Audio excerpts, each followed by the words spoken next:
Okay, so I decided to post this video that could possibly help anyone who had the same issue that I had, or is having the same issue, or is replacing an alternator on a 94 Mustang GT convertible, or Fox body. I would imagine it's the same. But my 94 Mustang GT convertible is not stock. It has a 347 425 horsepower stroker engine in it, which is pretty common in these vehicles, and I believe in the Fox bodies people do those too.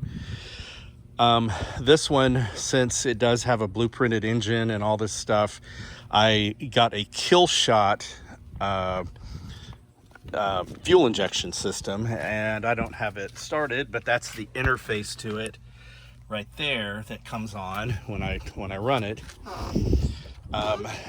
So it has that. It also has a higher output electric cooling fan, like a 3400 CFM cooling fan. And so I decided to upgrade the alternator because the alternator was having a little trouble keeping up. The alternator that I used, the alternator that was on it was just the stock one. It was the Fomoco 130 amp alternator, and bolting it, taking it out, putting the new one in. I didn't film that. I mean, it's incredibly simplistic. It's just a couple bolts, removing a couple clips and putting those back. Now in this one, there's the alternator that I went with, which is a Power Master 200 amp alternator. It was not cheap. It was in the upper end of the 300 price range. And I also, as you can tell here, I purchased the 4-gauge wire with the fuse, the inline fuse, and of course that attaches to the power distribution box.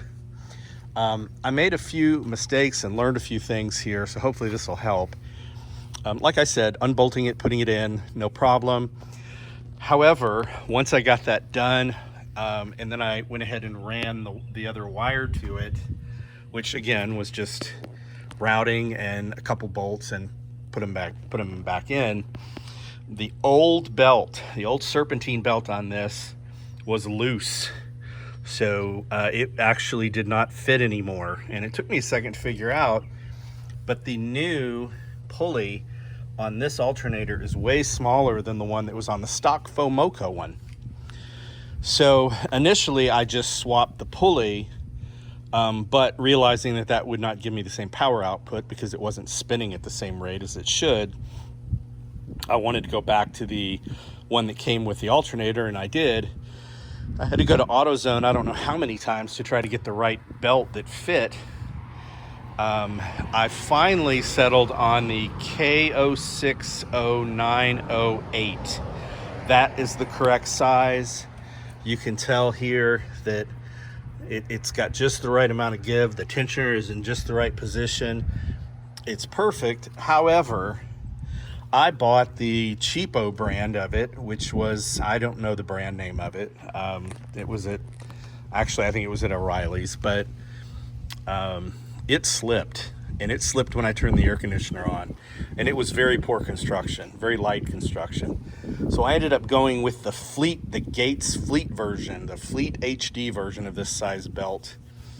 And it works perfectly. And it's, of course, this green one here. Another mistake that I made, the installation kit for this with the extra wire tells you to pull the old wire, the old black wire, and tape it off, make sure it's inactive. However, some forums I went to and some artificial intelligence that I used told me to include both of those wires for redundancy. Well, the car started, it worked fine, but the alternator, the volt readings were kind of all over the place, and they would dip, and I really wasn't sure what was going on. The instant that I went ahead and took that wire off here, off the alternator, and then just taped it up, tied it off, then all those problems went away. And now my voltage readings are consistent between 13.5 and 14 almost all the time. and everything works perfectly. So I hope that helps any of you that that are considering doing this or have done this, that are having little issues. So thanks a lot.